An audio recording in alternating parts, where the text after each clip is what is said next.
What Brother Shaun is describing is really a cycle of, in many ways, white backlash and anti-black backlash in particular, that began to follow the trajectory that he just mapped out for you. We know that the abolitionist movement was followed up by the lynching and Jim Crow movement, right? We know that the civil rights movement was followed up by the Reagan and Nixon movement, right? And we know now that the age of Obama and the movement for Black lives has essentially been followed up by the age of Trump and by a Trump movement. So we need to think about how, because right now you're hearing a lot of talk about how the polls were so unpredictable and voters were so unpredictable. But while the polls were unpredictable and the voters were unpredictable, history followed its script to the T. It did. Right? That we actually could have really predicted this moment in advance. And what I want to just say quickly is that part of the work that you guys have to do as young public intellectuals, scholars in training, freedom fighters in training, is to think about how to make sense of a lot of the bullshit you're hearing in this moment, right? And that's what I wanted to talk about really briefly, because there are three things quickly that I want, before we even get to the questions to Brother Shaun. I don't want any of y'all to ask these questions without first considering these things, right? The first myth is this conversation about, well, how do we heal? Now, not how do we heal, but now is the time to heal and unify. I was listening to a segment yesterday on MSNBC about now is the time to heal and unify.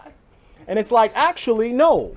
Now is not the time to heal and unify. Now is the time for moral clarity, right? And part of what has been missing, particularly on the left, is what the Jewish philosopher Susan Neiman refers to as moral clarity.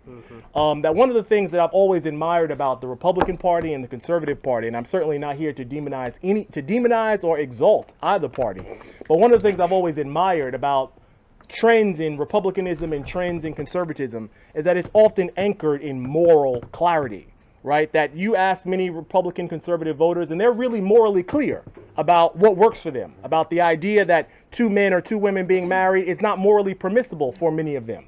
But you ask liberals and Democrats about what their moral convictions are and what their moral bottom lines are. And there's often a great deal of haziness, and which kind of leads us to how this moment. So what I'm getting at is that we cannot have healing without first having honesty.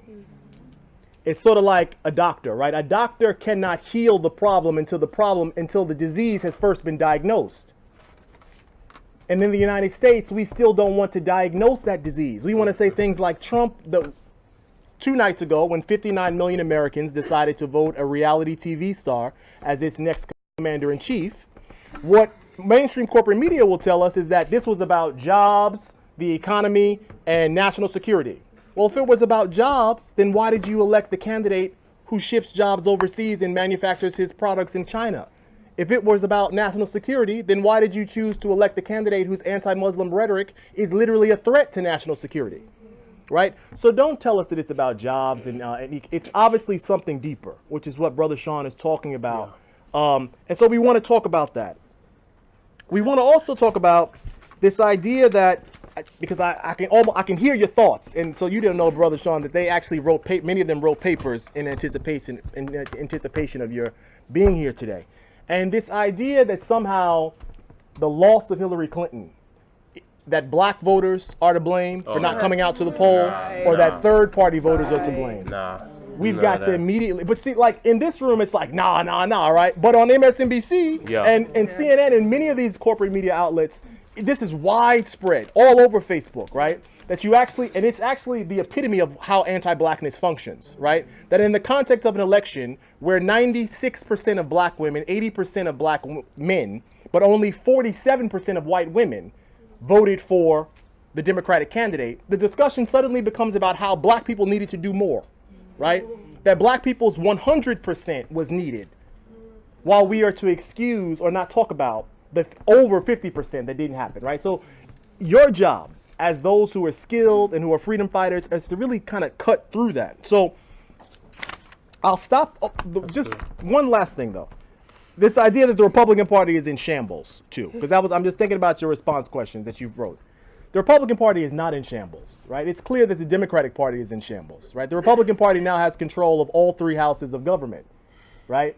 But it's in this moment that we think about, how do we go from here in terms of rethinking progressive politics? And for those folks who say that it might have been black voters who are responsible for Clinton losing, then we need to be honest about the fact, if that were the case. Of course, I don't accept that as the case. But if it were the case, we need to talk about how mass incarceration, as Brother Shaun mentioned, actually contributed to that. So perhaps if there weren't 1.6 African-American men and women who were stripped of citizenship and their voting rights, then maybe black folks could have showed up to the polls, which is an ironic twist, right? That the very system of incarceration that the candidate's husband was responsible for promoting, in some ways became the nail in the coffin for why she didn't have